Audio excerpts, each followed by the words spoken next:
talk about the running back room. So the running back room's been something we've talked about behind Pacheco has been something we've talked about, and also with that is the future of Kadarius Toney. What's going to happen with him? So yesterday, or Monday, Kadarius Toney was seen with the running back doing some running back drills with the running back individuals, and then later on he was seen with the receivers. So it seems like he's getting a lot of snaps at running back, or some looks at running back as well as receiver. You go back to Kadarius Toney's days at Florida, he was utilized all over the place. He had 67 college carries. Now those carries can be deceiving. It's not always lined up as a tailback. Jet sweeps, those are considered carries. To those of you who don't know that. But he was also Wildcat quarterback, so he was taking direct snaps, running the ball. He was also in the backfield getting some handoffs as well. So Kadarius Toney, he's done this before. That's just kind of what made him a dynamic guy at college and being the first-round pick for the Giants. And now it seems like Chiefs, kind of maybe at a loss to how to use him, maybe use him properly now. Maybe they want to use him like this gadget role, this kind of guy who can play in the backfield, in the slot, move him all over the place, like kind of like a gadget guy. And JD, when you saw that, because I saw that, I was like, oh my gosh, like they actually might use him like a Percy Harvin kind of guy who also went to Florida, also utilized all over the field in Minnesota. So when you saw that, JD, what did you think about? What do you think about the idea of him playing kind of all over the place? He has the versatility. I love it. I love every bit of it. And I think Andy and those guys kind of recognize, like, look, maybe this just help him fit into what we want to do scheme wise. Okay, he's a guy that can do it all. Put him in the slot, outside, backfield, doesn't matter. My thing is, a guy that has this type of ability, you just want to get the ball in his hands at any point. He's a return guy, on kickoff, punt. He can do it all. And so somebody that has that type of talent, why not put him other places, right? Yeah, he's an offensive weapon. That's exactly what he is.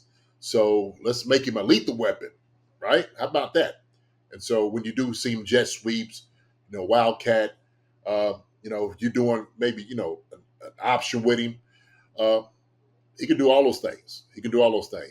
And the thing is, he can line up from anywhere and be a matchup against anybody and make anybody look silly on what he's doing. And so I think this might actually, re-energize how he feels with the team. He's like, hey, man, use me, coach. Hey, I did this in college. They know what this man can do. So, I love every bit of it. I do. And it just shows me right now that this is what, like, thinking outside the box with Andy and Matt, this is what they're doing. Okay. They're doing these different things with different guys. But of course, Kadarius Toney, because he's just not your, typical weapon that you have, right? He's not your typical receiver. He's a do-it-all guy. So why not give him that? He said if he can keep his head on straight. This might be the change that he needs, to keep his head on straight, right? So, get as creative as possible, though. But I do love at least the thought process of getting a very athletic guy the football in his hands. So, well, it also goes to it, and kind of what you said, JD. It's a guy who may have had some troubles with with the receiver being a every down receiver kind of guy, which we were trying to make him last year. We saw the drops. We saw the kind of maybe he got maybe and that happens sometimes where it becomes like kind of a thing where it's like you have confidence issues at that point. Like, man, I keep dropping the ball, and it's like I'm being played at something I've never really been like my whole career. I've been kind of a guy who was getting the ball any way I could, where it's direct snaps, handoffs, jet sweeps, quick screens. That's all I was kind of doing before in college, at least. That's what, it was maybe such a weapon. They just gave me the ball and let me do my thing. And I was watching some of these Florida highlights where him just kind of, they getting him the ball right away. I mean, he's an electric guy. And you talk about having, some kind of somewhat differences with maybe the coaching staff last year, how he was utilized maybe. Maybe he talked to Andy and said, hey, like I want to be utilized in this way, and I think I could be best suited in this way. And Andy's probably cooking stuff up, having him play doing RB indies and receiver indies. Maybe they can actually work together on a role that actually fits him and can fit the team. Yeah. When you're talking about the type of guys that you have already a wide receiver, okay, and you're creating a spot for him on the things you can do offensively. I think this is probably one of the greatest offenses he could possibly be in, right? Like you said, from what he did when he was at Florida. And so, like you said, getting the ball in his hand immediately, that's where he's dangerous. That's where he's dangerous. That's why. So I know people talk about Kadarius Toney has good hands. It's not like he doesn't have good hands. He has good hands. Uh, he had that one bounce, and everybody's still talking about the one that they bounced and he got an interception off of, right? Yeah, that one. And also when you start the season out, yes, he was injured week 1, but the Lions drops that one. I think that's what stung him the most, JD, because you start off the season like that, and that kind of carried over where that like the Kansas City radio didn't let him forget it. Newspapers didn't let him forget it. Obviously, the millions of Chiefs Twitter accounts didn't let him forget that. But yeah, the one you're talking about, the Patriots one, is what you're talking about. Yeah, I have no issue with his hands whatsoever or his ability. I think everybody's question is where he is mentally with everything, right? Is he bought in? I think this is somewhere like any of those guys could put their arms around him and say, hey, look, you know what? We can utilize you a lot of different ways. And there's no reason why we shouldn't do so. So, hey, Kadarius, we're going to put you back here for this play right here. When we decide to run this play, KT, come back here, at this position, right? Whether it be, the king or the, whatever formation you want to call it. But for God, he lights up hearing things like that. Anytime I'm thinking about you in an offense to utilize you, man, you got to be bought in. I don't know anybody that was like, I don't want to get the ball. I don't care what it is. They just want to keep me here. Hey, if I'm going to a guy and I want you to get ball, and if I'm telling you right now that the team is relying on you, we're sitting there saying we're making plays up for you. It'd be a hard thing for a guy not to sell that to, that he's going to be a part of what you're trying to do to win a championship. I think you're doing the best way to handle Kadarius Toney is to tell him, like, you are part of what we try to do. You are in our plans. So this is perfect for me. I think it's Andy Zim approach. You don't leave a guy like that behind, right? Let the media and everybody else be critical of all the things you're doing. For myself as a coach and as your teammate, I'm gonna tell you, we need you. We need you to win. We need you for this 3-peat. Okay, and so why not get him on your side, the side that he needs to be on, to be your ally, right? Everybody else is trying to alienate him and get him out of here, and all he needs to be cut, and goodbye. No, that's not what it's all about. And so he's been here. We got him here for a reason. We took him from the Giants for a reason, Marcus. He's here for a reason. So Ernest Crumpleton, a package of 5 to 10 touches a game. At least 5. I like that. 5 to 10, be perfect, man. Ernest, I love how you think. It's true. I love how you think. Well, also, too, I think a big part of why he wanted to come to Kansas City, going from the Giants to us, obviously the quarterback play is a little different. But I think the creativity in what our coaching staff does versus what the Giants do over there, or what they lacked in over there as far as creativity. And that's kind of, they're around the league. Andy's amongst the most creative as far as using his guys in certain ways. And it's like, maybe we kind of lacked that last year with him. Maybe we try to make him too much of a standard wide receiver instead of kind of utilizing him in ways where you can, direct snap wildcat, quick screens out of the backfield, bubble screens, just kind of utilizing him more of that facet where it seemed like we really didn't do that much with him last year. First guy gets thrown in, he's hurt. Hadn't really did too much in training camp when you get him in here. You decide you're going to dress him out, play him the first game of the season. Doesn't work out well. And then after that, the whole wide receiver room just didn't look like they were gelling together the way they should have. Okay? The only one out there that was really balling out was Rashee Rice. Other than that, who's you writing home to? Huh? Everybody else was having issues. Like Andrea said, they all had peanut butter fingers last season. A lot of them did, Andrea. They did. And so that was part of the struggle. That's part of what Patrick was talking about. It wasn't fun. It wasn't fun. Guys didn't know where to be in particular situations. They didn't know how to get open, or they dropping passes. It just didn't look crisp. And so now, when you can be uh, a little bit more creative in what you're trying to do offensively, okay? Because you do have some of these pieces, right? You got a Hollywood Brown, a Xavier Worthy, Rashee Rice that could stretch the field to do all the other things on the outside, right? Well, why won't we put a guy in space, okay? I think that was the reason we brought a guy like Ely in last year, too. We thought Ely was going to be like one of those guys. I We're talking know. about CH being another one of those guys, okay? So there's capable guys that can do things, a whole lot of different things differently in this offense. KT is absolutely one of those guys that can do it, though, Marcus, right? 100%. So we don't have to sit there and I love Sky Moore, but there's certain things that Sky Moore is more suited for than others. KT can do it all. And so I know somebody said, well, who do you cut? Rick said that. Yeah, and who are you gonna cut? Keep Toney. Rick, we went through our 7. Okay. I don't know if you was on here for that episode or not, but Rick, I would love for you to give your 7 wide receivers. Okay. Give us your 7. Okay. Since we'll kind of revisit that.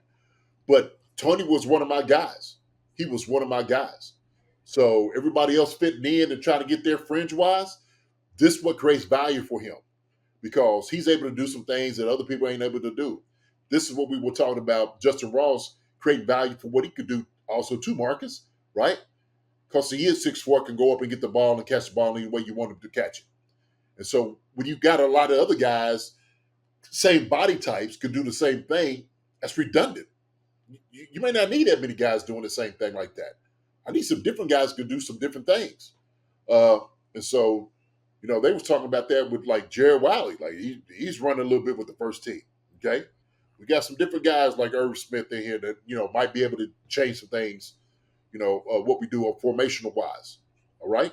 So this is what offenses is all about. Okay. It's all about your skill set guys getting the ball in the hands of your players, and then just letting those guys fly.